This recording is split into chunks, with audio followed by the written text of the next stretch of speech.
talk about recovery from addiction and I share my life with you. My name is Nicole and I'm a person in long-term recovery. My sobriety date is July 13th of 2015. Tonight we're going to talk about avoiding relapse. So, if you guys don't mind, give this video a thumbs up. Leave me a comment down below. Consider joining my Patreon account. It really helps me out a lot. I also have social media, TikTok, Instagram, Facebook, um, Twitter, all Real Talk Recovery. And I would love to have you guys follow me on those platforms. And yeah, what's up, Sonia? What's up? What's up, you guys? So, hey, Colin. Hey, Miranda. Come on in, everybody. So, avoiding relapse. That's what we're talking about tonight. Thank you. I love getting your postcards in the mail, Sonia. Just so you know, it means a lot to me. I really do look forward to it when you send me stuff. So thank you. And I'm so proud of you, girl. How's your taper going?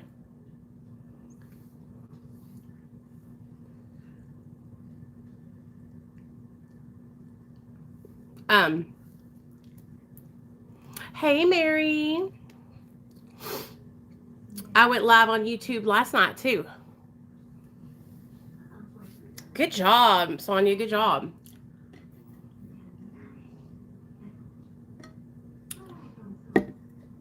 So why don't you guys, while we're waiting for people to get here, everybody to get here, why don't you guys go ahead and drop your sobriety dates in the comment section. All right, let me know what your drug of choice was and how you're doing in your sobriety today. And I'll kind of give you guys the rundown on mine. So my drug of choice, if I had to choose between opiates and meth, it would be really hard for me to choose. But God, it would be really hard for me to choose. Like, I can't choose between the two. Those are both my drugs of choice, that and benzos. Opiates, meth, and benzos. I was addicted to multiple substances since I was 17 years old. I started getting high with some friends in high school. It started out as just like partying, you know what I'm saying? And having a good time. Hey, Angela. Hey, No Cap. It just started out as partying and having a good time. And then it just slowly progressed. And it really wasn't like a quick progression because it was over years and years' time. I remember being younger, 17, 18 years old, and thinking, I'm just having a good time. This is what all 17 and 18-year-old kids do. All my friends were dabbling and trying out drugs. So, so was I. That's why I started trying them.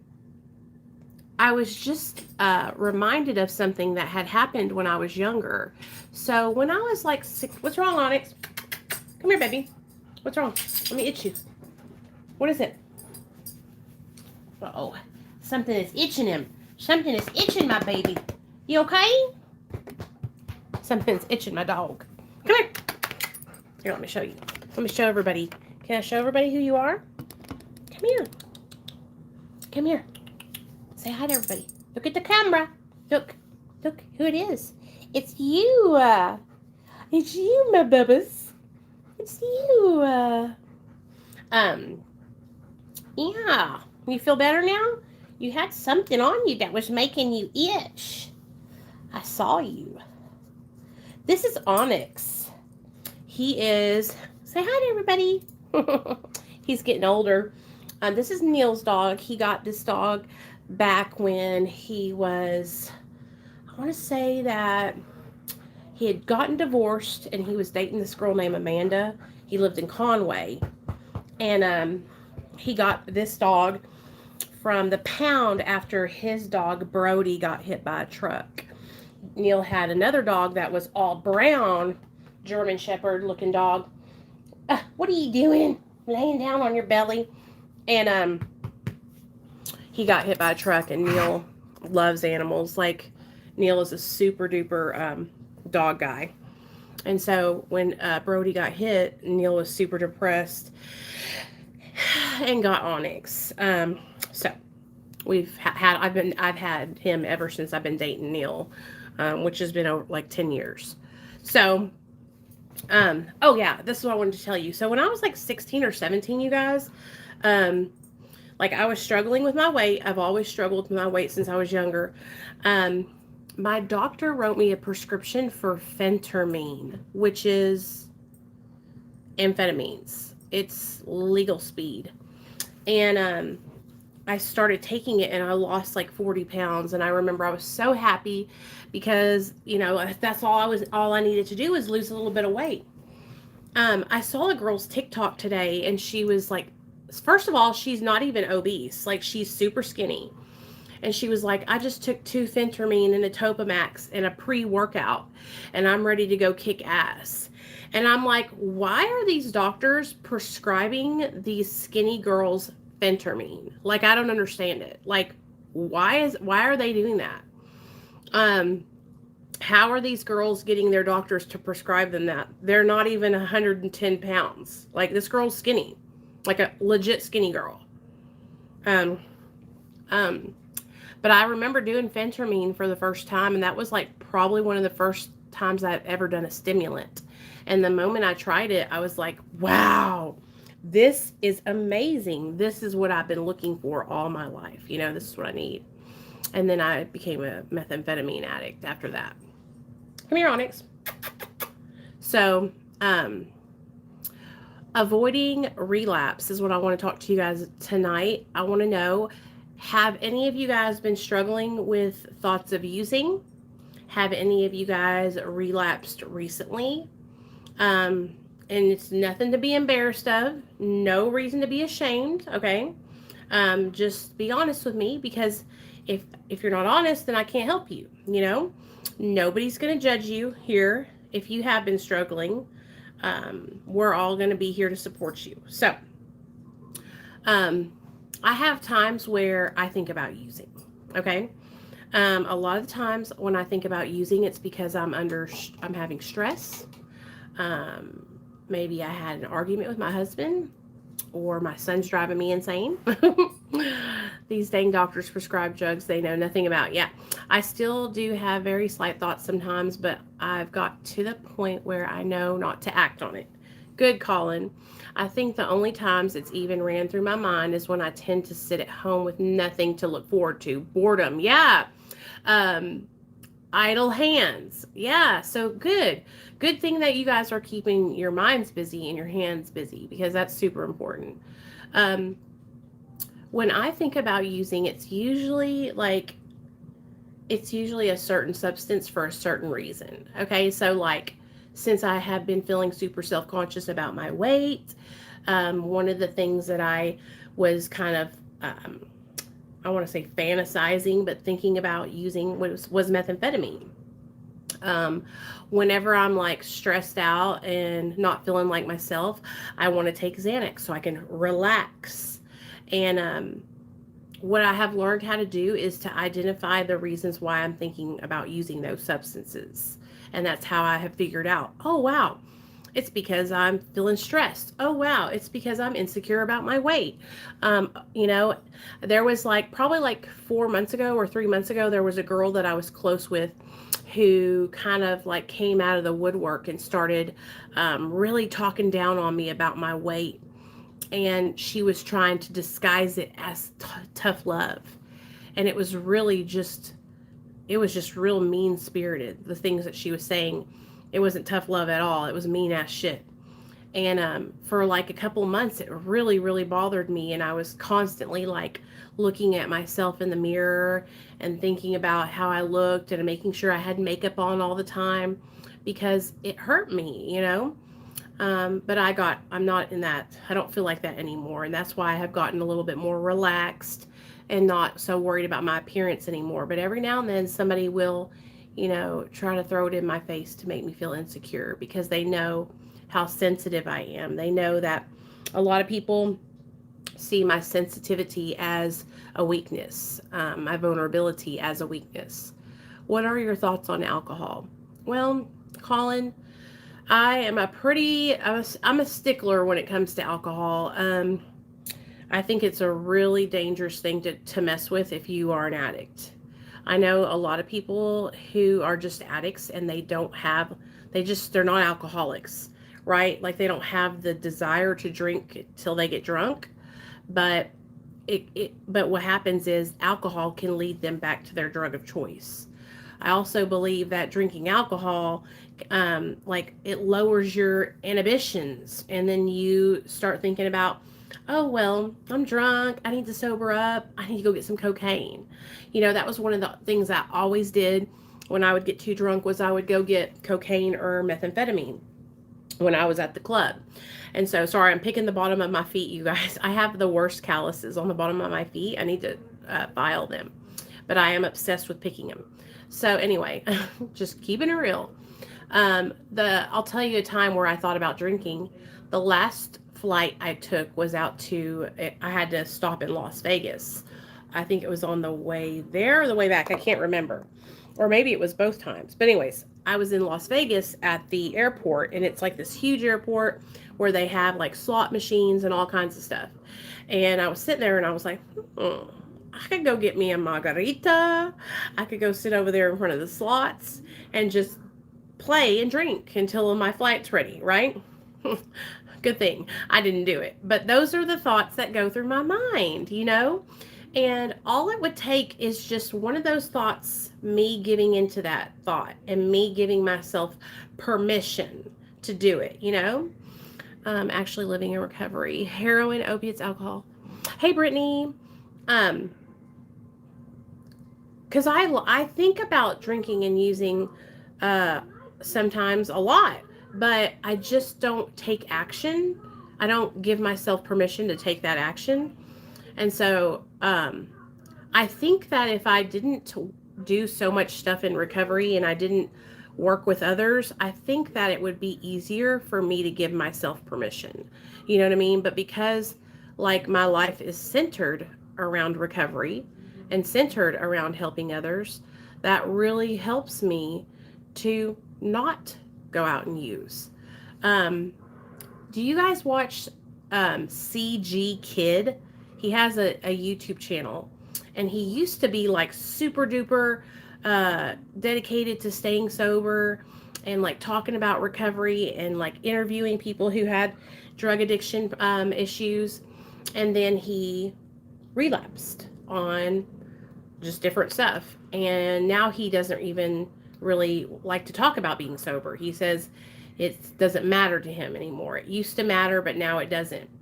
And I was thinking about that because I was watching his channel and I was thinking about how, my whole life is centered around my recovery.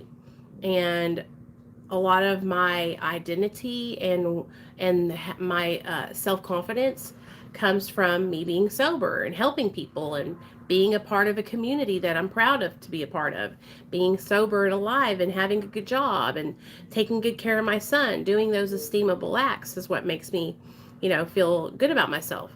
And I was thinking like how easy it can be for us to relapse and then talk ourselves into thinking that sobriety isn't that important and that we don't need to focus on it. You know what I mean?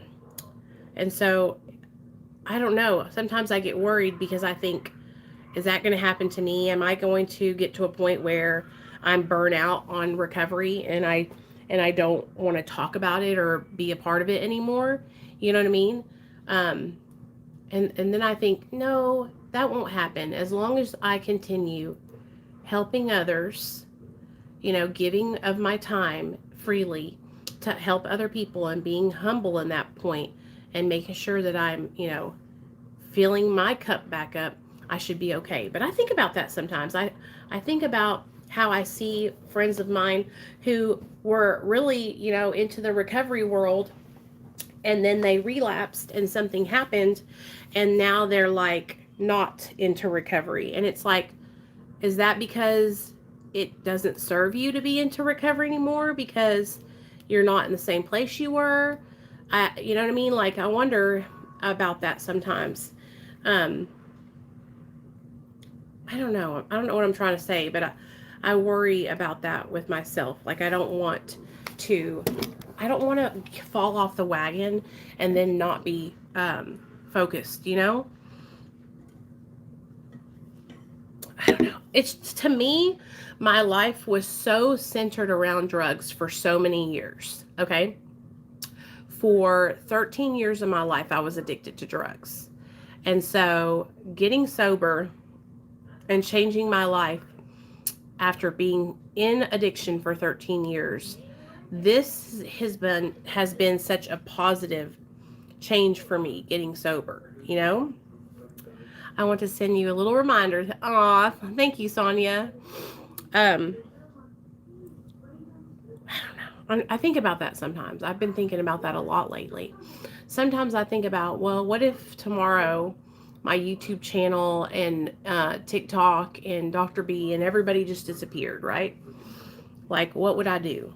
What would I do with my life? Would I pick back up and do something different? You know what I think I would do if, like, I didn't have my job or my social media?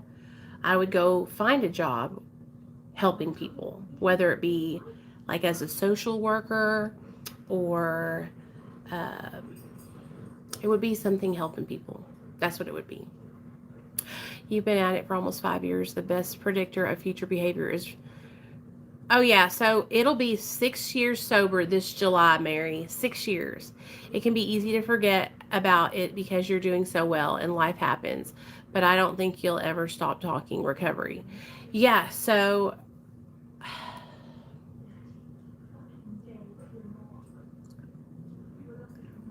my mind sometimes will give me permission and it'll tell me, oh, it's okay. It's okay to do XYZ. Come here, Onyx. What's wrong? And then I realize, no, Nichole, it's not okay. You know, and I check myself. Do you guys have to do that? Do you guys have to check yourselves and say, okay, this isn't what I need to do. I need to be focusing on staying sober. I need to be focusing on doing the right thing. You know, I need to be focusing on um, talking with others about sobriety. You know, the time where I want to relapse or I think about relapsing is when I'm around people who are using or they are talking about wanting to go use, you know? But as long as I'm focused with you guys, I'm good to go. And you know what? I don't hang out with anybody that uses drugs, you guys, at all. Always snitching on your addiction 24/7, 7 days a week, you guys. That's one of the things that has saved my life the most is when I'm struggling, I talk about it. I talk about whoever will listen to what I'm going through. I'm going to talk about it. That's why I made my YouTube channel because I was here at my house. I was a new mom, just got custody of my son back, newly sober, and I needed people to talk to, you know? Um,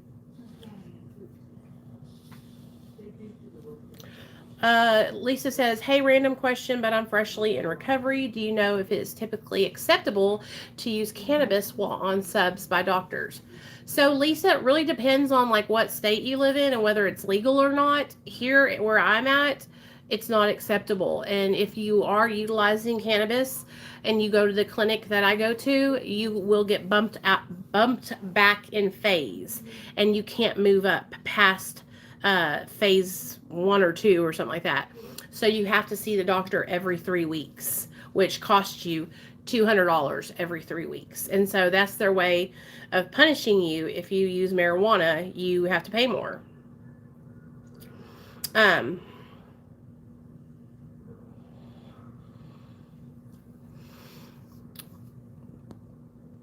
and here's what I believe in when it comes to cannabis, you guys. If you're somebody who is new in recovery and you're just getting on to Suboxone, what I would recommend is just doing your Suboxone treatment, not doing anything else, at least for 1 year. Just do your sub treatment. your sub treatment, your therapy, your recovery meetings, your group meetings with your sub doctor and them, and like wait until you get stabilized and steady in that sobriety. You know what I mean? My doctor doesn't love that I use it, but accepts it. I see him once every month or two. I'm in Detroit. Yeah, so here in Arkansas, you know, you have to have a prescription for it. And like I went to talk to my doctor because I was experimenting with cannabis gummies. And my doctor, I told him, I said, hey, I tried cannabis gummies or marijuana gummies. And he was like, why? Like, you don't need to be doing that. You know what I mean? And I was like, oh. And so I stopped, you know, because of course he probably sees something that I don't see. And even like my boss, Dr. B, he even told me like, you know, you shouldn't do it because what's going to happen is you're going to need more and more and more to get the same desired effect. And he was right. That's what happened. I needed more and more and more cannabis gummies to get the same effect that I got the first time. And so it was just me getting high, which sometimes like I support. I support you. Like if you utilize cannabis, that's your thing. But sometimes, and I've talked about this on TikTok before, sometimes I think like,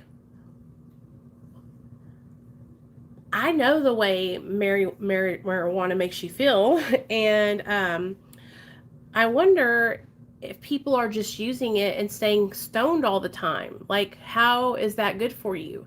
So, but, you know, you got to check your own motives. I can't do it for you, and I can't judge other people's journey because I'm not inside their heads. You know what I'm saying? And that's what it really, really, really counts and depends on is your motives when you're using it. Cassidy, yeah, girl, I was using just the gummies and I was eating them like a motherfucker. What do you think about kratom? Linda, I think that kratom can help some people, and I know some people have gotten help from it. But it's habit forming. It's you'll become dependent on it if you take it every single day. And I know a lot of people who have become addicted to it, and they take a lot of kratom. And then people will say, "Oh, well, Nichole, kratom doesn't get you high. It just get." And I'm like, "Whoa, whoa, whoa! Yes, it does. Let's not mix words here, okay? Kratom, you can either get a opiate-like feeling from it or a stimulant feeling from it, and I know because one of my really good friends takes kratom every day. She used kratom to get off the Suboxone. I mean, why else would people be using it if it didn't produce some kind of feeling for them? You know what I'm saying? I just think it's super important for people to like know that they can become dependent to it. You know what I mean? I don't have a problem with it though. I know a lot of people who utilize kratom. So yeah, I don't think it's a bad thing. I just think that if you have an addiction, if you've ever been addicted, then you need to be careful because most likely you're going to be overtaking it. And that's what I see. I see people who struggle with addiction get on kratom, and then they're taking and buying kilos of this stuff a month or every week or something. A lot. And then, you know, some people will say, well, Nichole, pure unadulterated kratom, this, that, and the third. And I'm like, you guys, how do you know if you're getting pure unadulterated kratom? How do you know if it's grown over in Southeast Asia? How do you know what you're getting? How do you know? Because there's no FDA regulation on it, right? And so I wonder about that. But I know a lot of people that take kratom. I know a lot of people that smoke medical marijuana and take medical marijuana. And so I know a lot of people that are on MAT. And, you know, a lot of people say, well, Nichole, you know, you're on Suboxone. What's the difference? I'm going to tell you what the difference is. There's a difference. The difference is that I'm monitored by medical professionals. Okay. That's the difference. The difference is I'm monitored by a medical professional. I have access to proper therapy and counseling, and yeah, it's legal.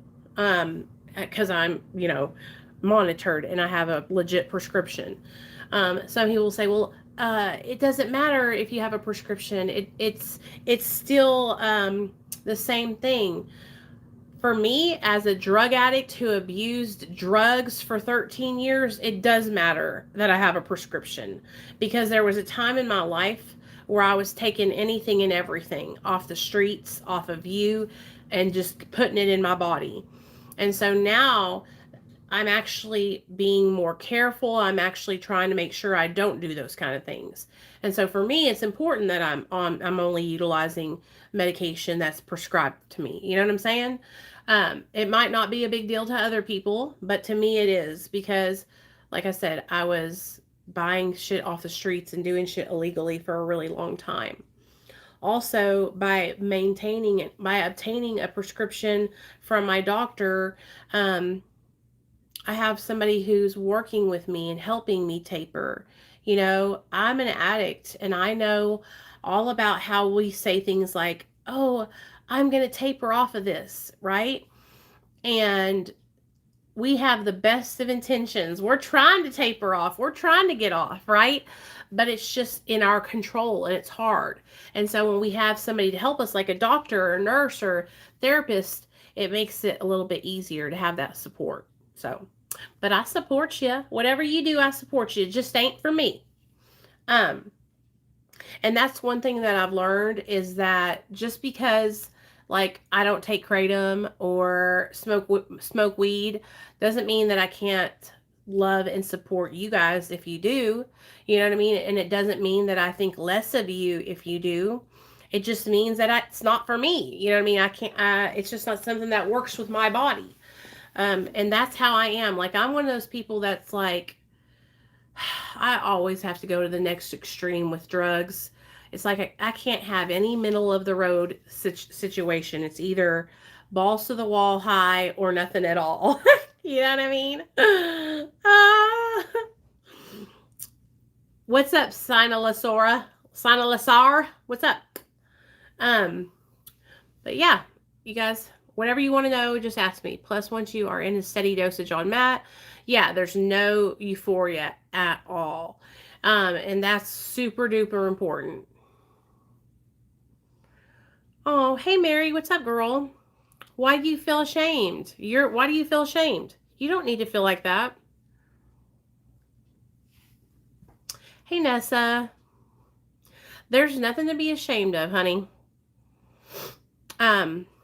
Why are you ashamed? Because in your mind you've been taught that the only way to be sober is through abstinence? Is it because of the brainwashing that you've had over the last however many years? Because that's why I was ashamed, because I was brainwashed to believe that because I was utilizing MAT, that I wasn't really in recovery. Okay? And so I had to break free of that old idea. And that's exactly what it is. That's an old 12-step idea. It's old school. And, I used to be really, really heavy into the AA 12 steps. And I still love the 12 steps, but that's why I moved around away from the fellowship of AA, because it really doesn't align with my true beliefs. You know what I mean? Which my true beliefs are, abstinence isn't the only way. My true beliefs are that I would even go to say 90% of people won't get sober through abstinence. 90% won't. Maybe 10% will. Maybe even less than that. What do I think of what, Sina? I didn't see your comment, sweetie. If you have subs without slamming it, then it's fine. Hey, Nigel. Sina, it doesn't show your comment. Whatever you said, if it had any names of drugs in it or anything like that, it will block out your comment. And if it's too long, it won't show it to me. So make sure you abbreviate it and make it as short as possible. I'm afraid I'm going to be on it for the rest of your life. Hey, Mary, what's wrong with that? If you're on it for the rest of your life, that's not a bad thing if it's helping you stay on the right path. Um, how old are you, Mary? Mary C. I'm glad to see your face. When do you go to California? I missed my flight, Shelly. Ah! Ah! It's okay though. No big deal.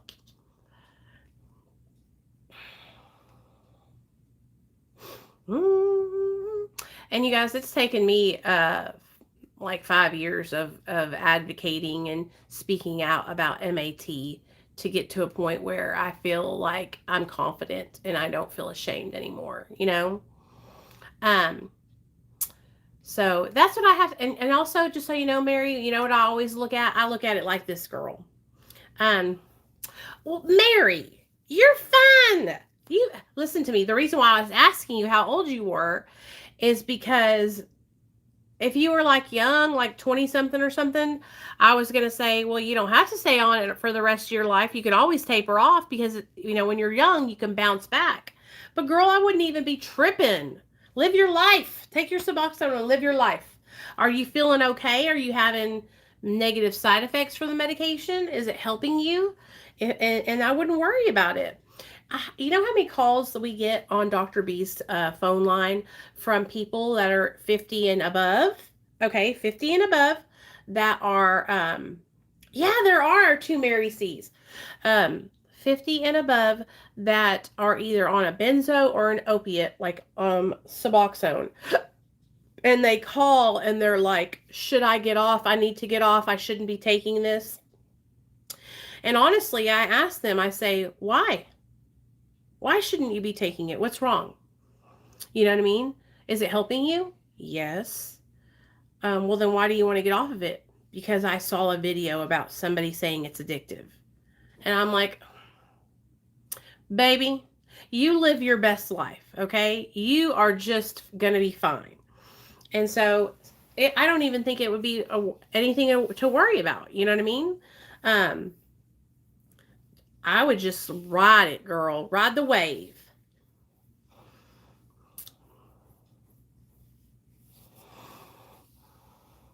Yeah. And you know, I wouldn't beat yourself up about being on MAT, you know?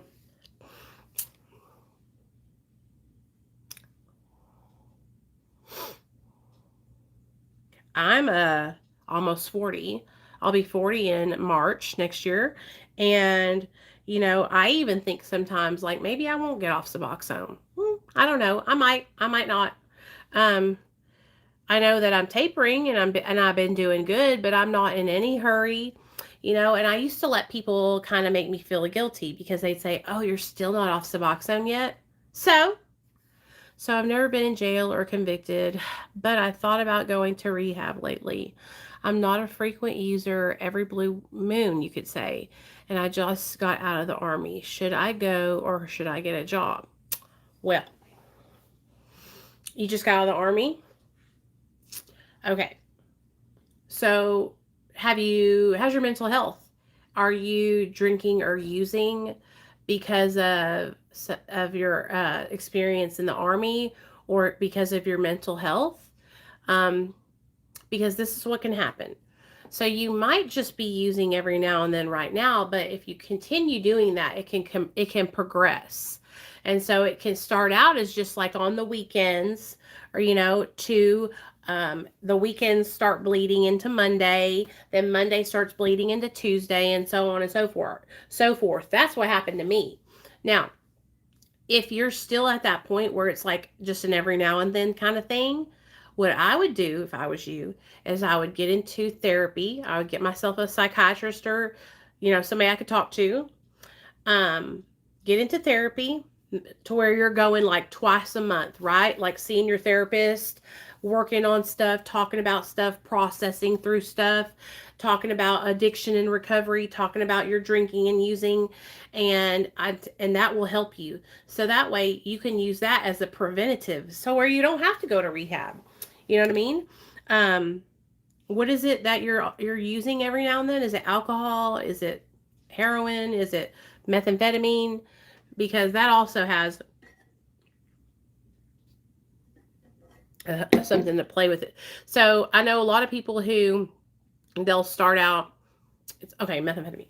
Okay, yeah. So that is a motherfucker right there. Okay, and it might just be every now and then right now, but baby, it'll sneak up on you so fast, and the next thing you know, you've been doing it every day for 2 weeks.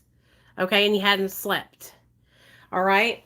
And so I highly suggest that you get into therapy and start like talking about it, because that's not something that you just like do every now and then. Like meth is no joke. If you had said, "Oh, I'm smoking weed every now and then," or "I'm having a beer every now and then," I might have been like, "Oh, okay, well, but that's serious, and that will take you down through there. You will become reliant on methamphetamine. You will start to feel like you can't do tasks without having it and having that energy. And that's what will happen. And then you'll start using it all the time. Oh, well, I need to use meth because I'm going to work today and I need energy. Or, oh, I've got a family outing next weekend and I don't want to be like down in the dumps, so I'm going to get high before I go.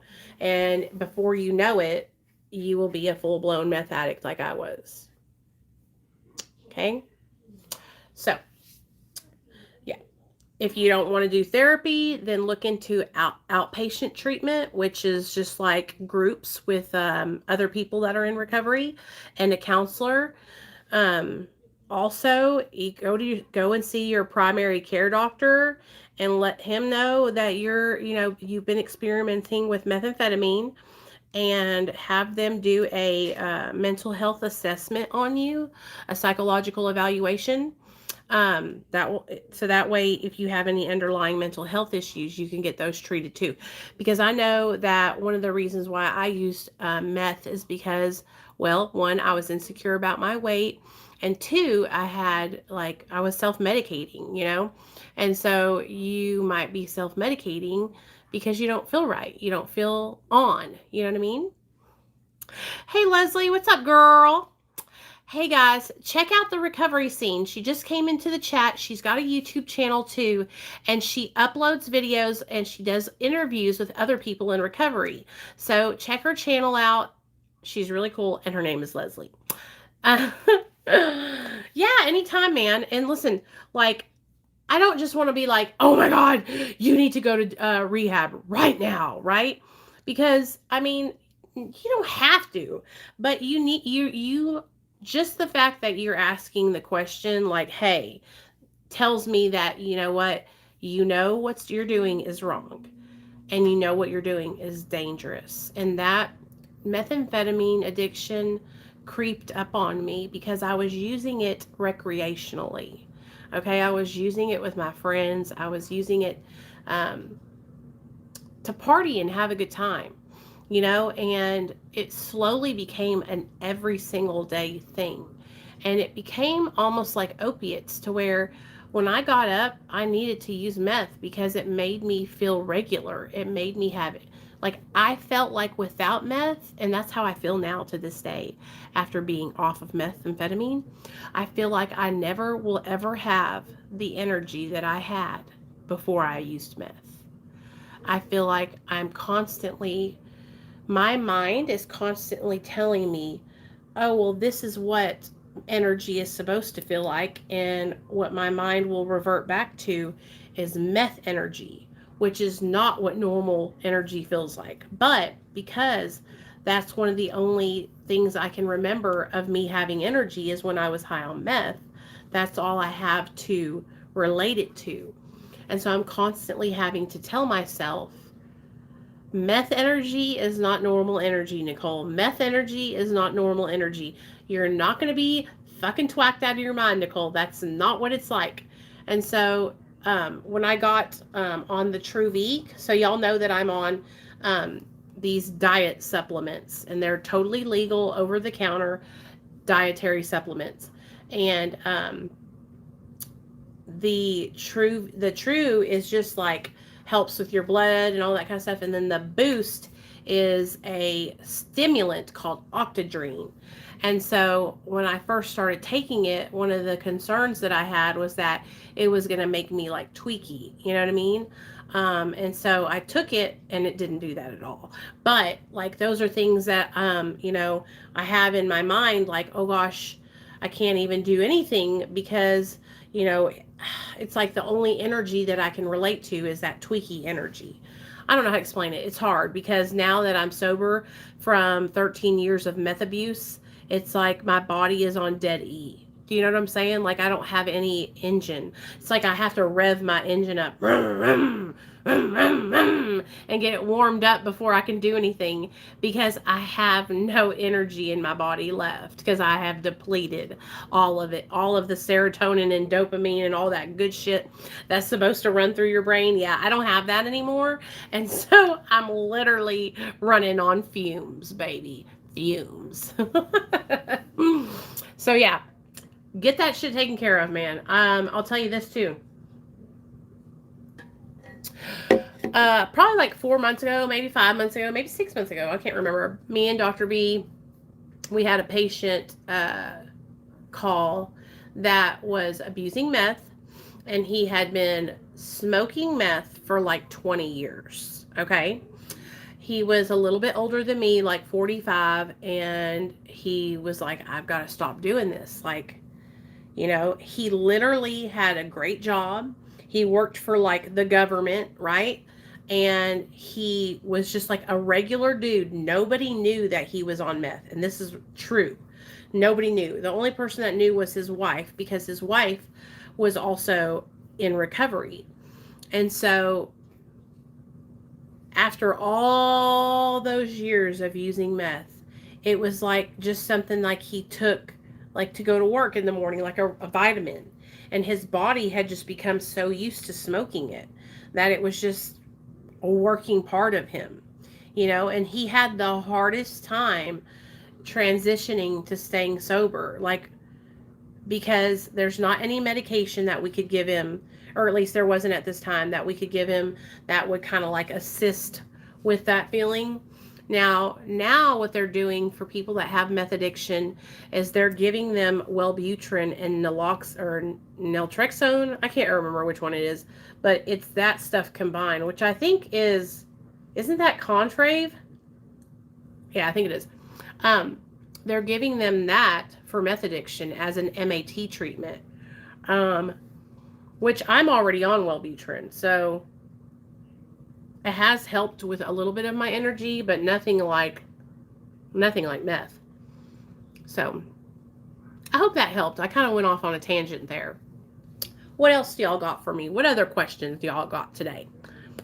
I love answering questions and talking to you guys about stuff. Shelly says, addiction does not discriminate with age, gender, or race and can affect anyone. Reach out for help. That is a sign of strength. Amen, sister.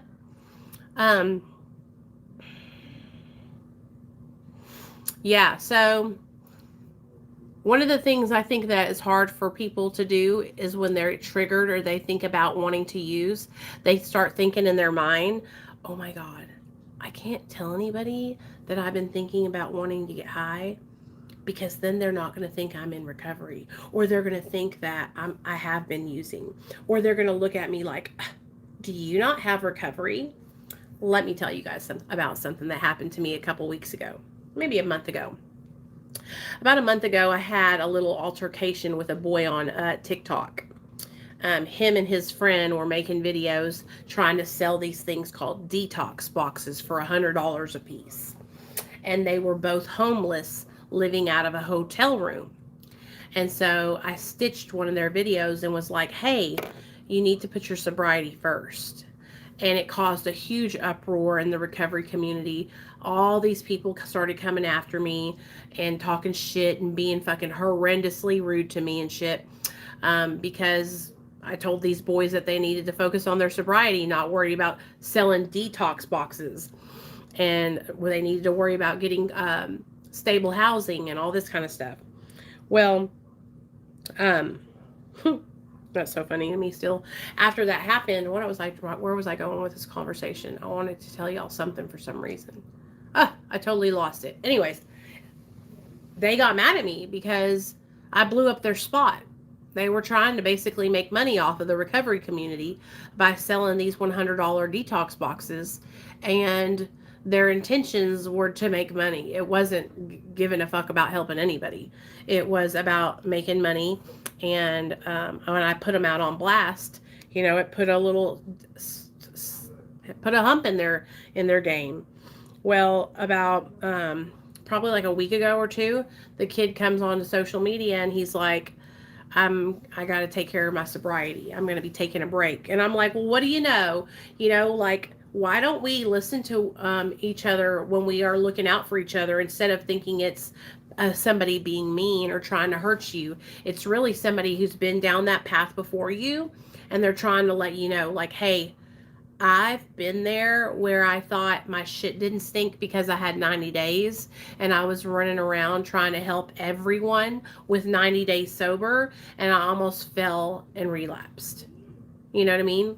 I got so much shit because I was like, hey, like, you only got 90 days. And I think at this time he had like 80 days. Like, really make sure that you're stable and focusing on your recovery. And it was just a shit show. So that happened. And then what else happened that I was going to tell you guys about? Shoot. I'm trying to think. I had a thing I wanted to share with you guys. I know a girl that's on that combo for meth, and she says it's not helping. Yeah, Leslie, you know what I think the thing that would help people that are struggling with meth addiction? I think that they should use something like Adderall to help them. Like, I don't even understand why they're not, because that's what MAT is. MAT is just, like opioid medication that helps with reversing or helping with the cravings and stuff. Yeah, totally. That's what I think. Or Vyvanse or something like that. Or at least have them on that, and they can be on that supervised medication assisted treatment. So methamphetamine is a hard drug because it's just really, it's like so strong. And I don't think people understand, like, it is like so fucking strong. I think I watched a video the other day of one of my friends, and she said that in rehab she learned that it's like 200 times stronger than an orgasm or something like that. Like, it's just really intense, methamphetamine high is. So yeah, snitching on our addiction. I'm in Ontario, and I'm on Suboxone for opiate addiction and Concerta for meth addiction. Concerta! Hey, Vic, what is Concerta like?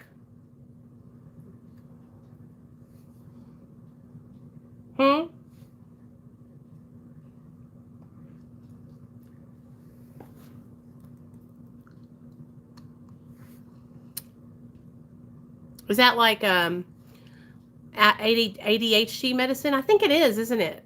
Concerta. That's awesome.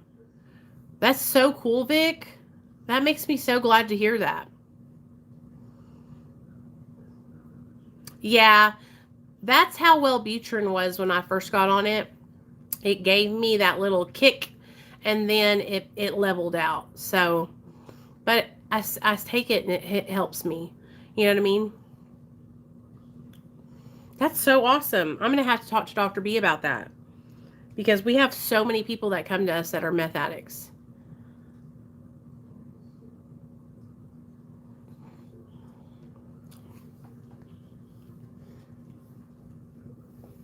So how many of you guys are struggling to stay sober? Are y'all staying sober and kind of just cruising through life, or are you guys staying sober but really struggling to do so? Talk to me. Let me know. Also, I am going to go wash my face while I talk to you guys on here, because I need to do it. Get this makeup off. Oh, my knees. Methylphenidate. Thank you, Shelly. Shelly's a pharmacist, just so y'all know. The Caring Pharma. She works for the pharmacy, so she knows her stuff.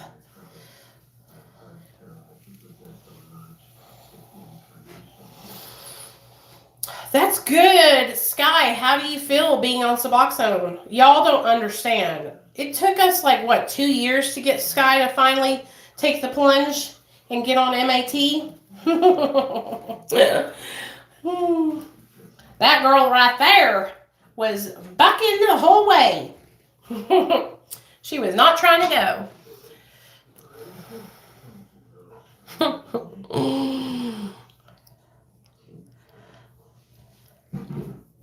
Hey, Mark.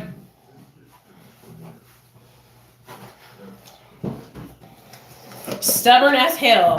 She come into the mayor meeting and be like, I'm not laughing at you, Sky. I'm just reminiscing, okay? She'd be like, I took a pain pill. And we're like, I was like, you did? Yes. But I just needed it for this reason. And and I knew that she felt like that. Like, she really felt like, it was going to be okay, and that this time was going to be different, and that she didn't need to, that she could do it. And then she would come back a couple days later and be like, wait a second, I shouldn't have done that. So yeah, totally. I'm just happy and proud of you, girl, that you got stable. You know what I'm saying? Like, because that's the thing. It's about getting stable and not being back and forth. That's when you can like actually start like healing and growing in your life, because you're stable and you're not bouncing back and forth and you're not chasing that high. You know what I'm saying? Believe me, I understand. I really, really do. I really, really, really do. That's why, like I was telling you guys before, like, as much as I enjoyed my medical marijuana gummies, like, it's just something that I gotta make sure. I just gotta be more mindful, because I can't do it because I'll be just getting high all the time, And so I totally understand, and I don't want you guys to ever feel like I'm judging you, because I'm not, because I'm just a regular human. I'm just trying to stay sober one day at a time. And I'm just here sharing with you guys my experiences, I bet it was. What happened when you told them that you were going to get on Suboxone? Did they say anything to you about it?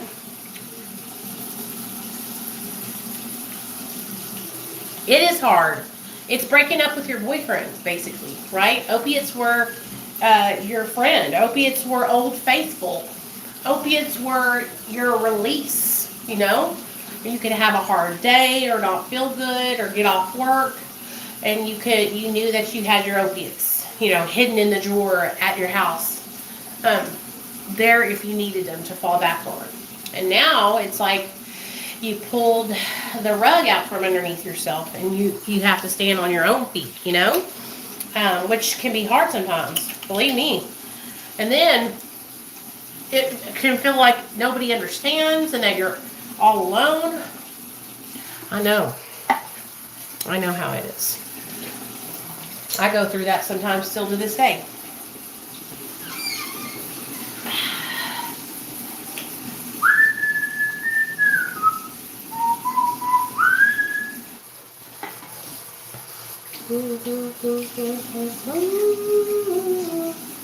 But the great thing about it is this: we're not alone, and we don't have to rely on those for relief anymore, And that's one of the reasons why I think I do so well on Suboxone, because it's just the steady medication that it just stays steady in my system, and I'm not going up and down, high then sober, That's why I think other people do well with it. It's because they're able to stabilize and not be chasing that feeling. You know what I'm saying? Because that was half of the battle for me, was chasing a high. Getting that zing, that zinga. That was me. 24/7, 7 days a week. Zinga. And now I'm like, hey, Steph.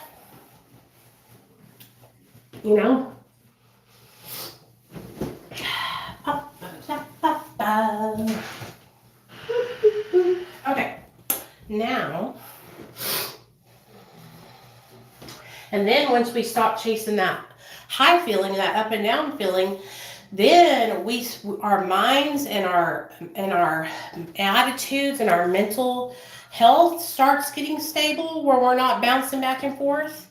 And that, when you start getting stable in your mental health and you're not just, back and forth, rock, rock, rock, rock, and you can start getting things achieved, and start feeling better about yourself, start getting your confidence back. At least that's what it's been like in my experience, it's like getting my confidence back. Oh, hey, yeah, I saw Sam was, I'm going to get off here in just a second, you guys. I saw Sam was asking somebody to do his meeting. Is he okay, you guys? I texted him. He said he was okay, but he said his brother had relapsed. And I knew that because I had messaged him a couple weeks ago. But is he okay though? I hope so. I hope he would be able, he knows he could talk to me about that if he was struggling. I'm worried about him and his brother. I personally texted them because I was worried. Because I saw his post on the Mara thing.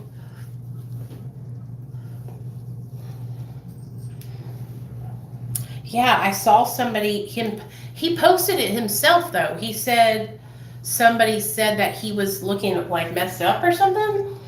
And I'm like, what? Why would you say that about yourself?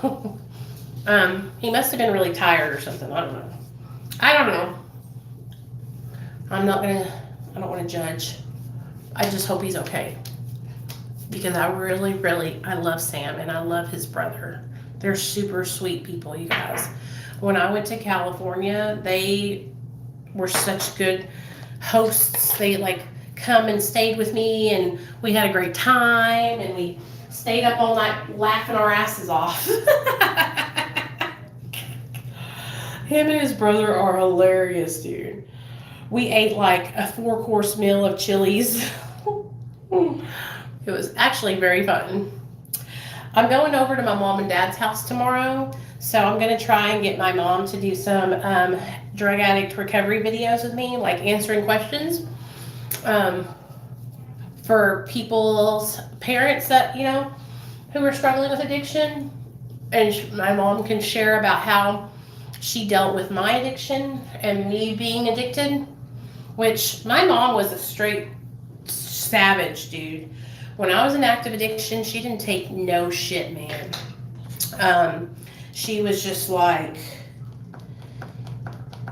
I'm not going to enable you, period. And she didn't enable me. She cut me out. Cut me off right away. Colin, really? Who, my parents?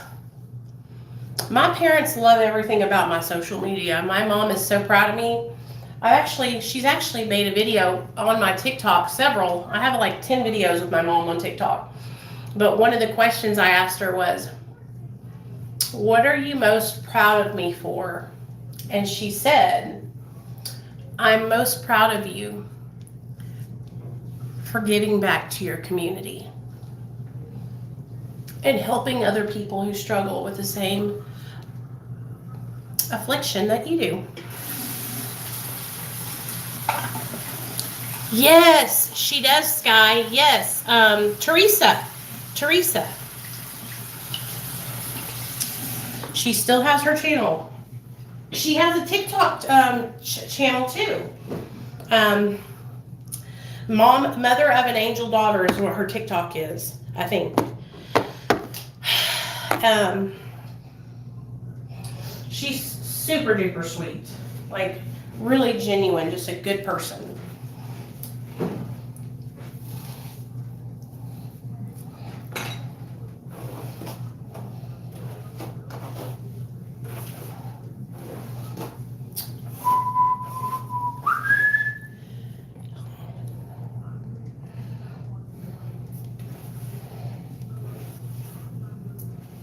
Oh, you're welcome, Steph. Yeah, we got a good, every now and then. I'm sorry that you had to kind of bump into a couple of our crazy members yesterday. I think it was last night when you were on here, Steph. But for the most part, everybody is super kind and understanding. Some people just don't know how to not say things. You know what I'm saying? And even on my own Suboxone journey, it's taken me years to get to a point where, like, I understand. Like, try to be more careful with things that I say because I don't want to make anyone feel like they're not doing a good job. You know what I mean? Just because they're different than me doesn't mean they're not doing good. So, hey, Ray. Hey, Steph, go online and go to marainternational.org, and they might have Mara meetings in person in Kentucky. You guys, does anybody know if there's Mara meetings in Kentucky? I'm pretty sure there are. If you go onto the Mara website, it'll give you a list of all the meetings in person. There you go. That's her. And she's been making videos, I think, here on TikTok. I'm going to have my friend Ashley on my channel soon. She is so amazing, you guys. She was a prostitute for 20 years. She is, she's a lesbian now. She has, I think, 4 kids who she is, got one of them in her custody and fighting for the other 3. And she is just doing so good. I met her on TikTok because she was jumping off of methadone onto Suboxone. And her doctor told her that she could take her Suboxone right away without going into withdrawal from methadone. And so she went into precipitated withdrawal. And so I was the person who helped her get through that, get through her precipitated withdrawal and inducted onto her Suboxone. And that's how we became friends. I'm telling you guys this. People are spreading. It's so crazy because there's people on Reddit who are sharing my phone number around as the girl who can help you induct onto Suboxone. You know what I mean? And I'm like, oh, yeah, that's me. Call me. Call me when you want. Call me when you need. I'll induct you on to Suboxone if you need. Call me when you want. Call me when you need.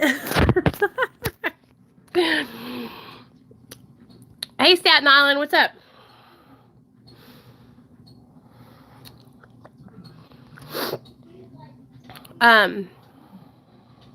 Yeah, Steph, I'm telling you, go on to marainternational.org and look up the meetings. It'll show you. But I actually got a phone call, you guys, like a month ago, or maybe it was 3 weeks ago.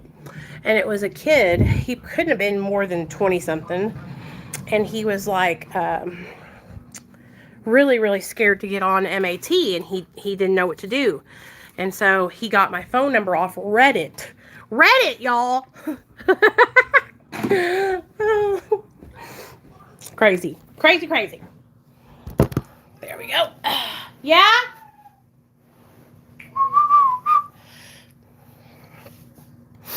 Hey, Dee Dee. I know, right? Some people think that I'm sponsored by them, but I'm not. Somebody asked Dr. B that the other day. We were doing a live stream over on his YouTube channel, and they were like, are you guys sponsored by Suboxone? No, we don't get paid by Suboxone at all. We actually, there's no like incentive from them at all. It's just, I'm on MAT, so I know, so it helps me. And so I try to share with what help. I try to share with other people what has helped me. You know what I mean? Now, I do have an affiliate link with a telehealth provider, Recovery Delivered. And then I also, like I said, work for Dr. B. But that's it. That's it. I need to get paid though. Wouldn't that be so awesome, you guys, if like Suboxone hired me and like paid me to make sponsored content? I'd be like, hashtag sponsored. Because that's something that I could get behind, okay? Because I have had the results of my life changing, right? And so because of being on this medication, so I could totally talk about it, you know? Nichole, please read this. I don't want to start subs. Afraid I would like it too much. Oh, Mark, you don't have to start Suboxone, baby. I don't even think. Do you even have an opiate addiction? Aren't you just on? Oh, you're on kratom, Mark. You're taking kratom. How's the kratom going? How much kratom are you taking, Mark? You don't have to start Suboxone, okay? You don't have to get on Suboxone. And that's another thing, you guys. Like, just because I utilize Suboxone, don't get it twisted. Like, I don't tell people that they have to get on it. MARA, international.org. Missy, I missed my flight, woman.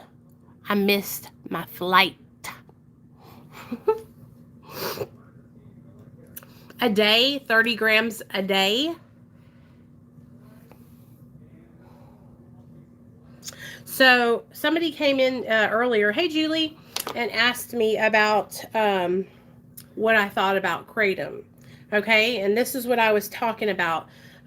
Is I have friends that get on it and then they really, hey Cece, they really struggle because they're taking copious amounts of it every single day. And what happens is they feel like they're chained to it, you know what I mean? And so that's why, like, if you're already on Suboxone, like, you don't need to use kratom to get off. You just need to taper off Suboxone. And if you're just on kratom, you don't need to use Suboxone to get off of kratom. Just taper off of the kratom. You know what I mean? And I don't want you guys to think that I'm trying to be judgmental if you do use kratom, because I'm not. Like, I'm the farthest person from being judgmental at all. I just want you guys to be careful, right? I say that about Suboxone too. Suboxone, you will become dependent to it. If you want to get off of it, you have got to taper. It is an opioid. You know what I mean? Like, I'm not going to tell you any lies. And so I think it's really important to be totally transparent about both sides, right? And so, and Mark, you can do this.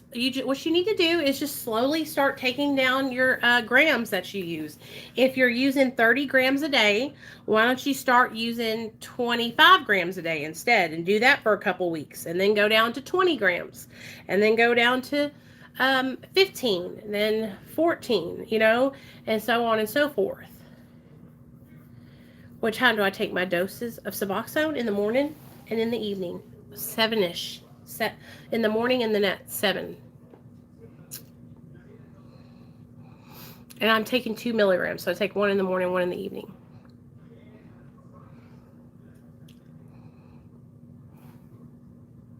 Jill's house in Naples, Florida. Yes. You can go online. There's Jill's house, and then there's St. Matthew's Place. My friend Nick, he has a channel called First Step Recovery and Fitness, and he went there and graduated there. Cece went there too, but she AMA'd. She's the redheaded stepchild of Real Talk Recovery. Cece is. And the reason why I say that, you guys, is because me and Nick paid for her damn ticket to fly from, where did you leave from, Cece? I can't remember where you were leaving from, to go from there to Florida. We were so excited to get her down there that we were like, fuck it, we're just going to pay for your ticket.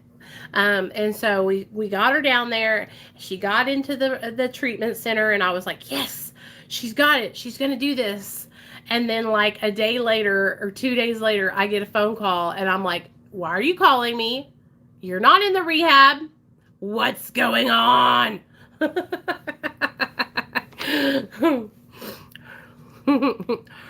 I'm on 2 12 milligrams and 1 2 milligram a day. Neil is on, my husband's on 16 milligrams and I am on 2 milligrams. And so, but I was on 12 milligrams for like 3.5 years before I started ever even tapering. So, and I've been tapering for like ever, you guys. It's fucking been forever.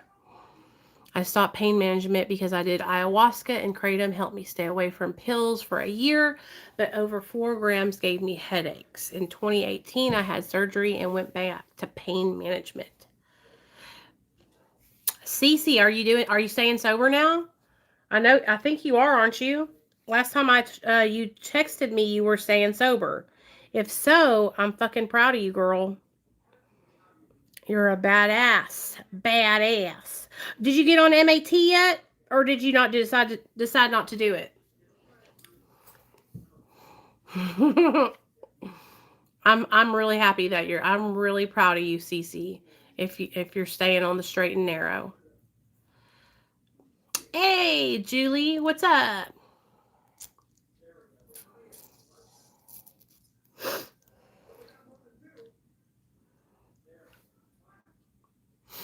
Yeah, a lot of people do that with Suboxone, and you know how I feel about that. I say take it as it's prescribed. Make sure you're getting on a good, solid, stable, steady. Because when you're taking it every other day or every 2 days, you're going like this. Uh, uh, uh, uh. And so if you could just be steady. Do you know what I'm saying? Because that's the purpose of Suboxone, is to stay in your system steady like that.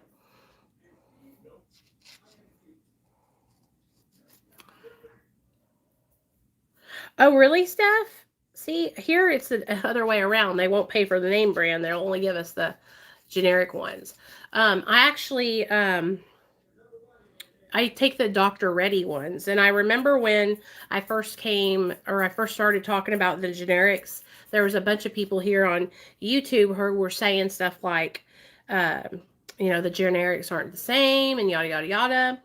And honestly, I don't think I can tell a difference. But that's just me. Oh, yeah. Okay, guys, I'm going to get off here because Sam's Mara meeting is starting right now. So if you guys want to go to the Mara meeting, go to marainternational.org and click on the Zoom meeting, and it'll be for tonight, and it'll take you over to that meeting if you guys want to go and do that, okay?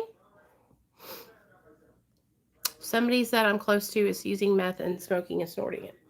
Julie, if that is the case, then they need to get help because methamphetamine is no joke, okay? And it will become a problem before it doesn't become a problem. So if you need to reach out to me, I am on all social medias at Real Talk Recovery, and you can just DM me a message on any of my socials, Real Talk Recovery, and I will help try to talk to them if you want me to, okay? So, I love you guys. I hope you guys enjoyed tonight's live stream. I feel like we had a great time tonight. We got to talk about all kinds of things. And I'll see you guys tomorrow. Okay? Love y'all. I missed it, Missy. I missed it.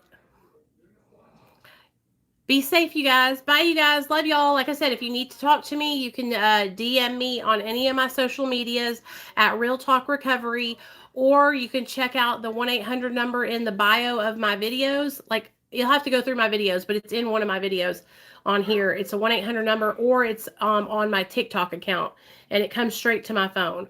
1-800-479-0715, I think. But it's in my TikTok bio. All right.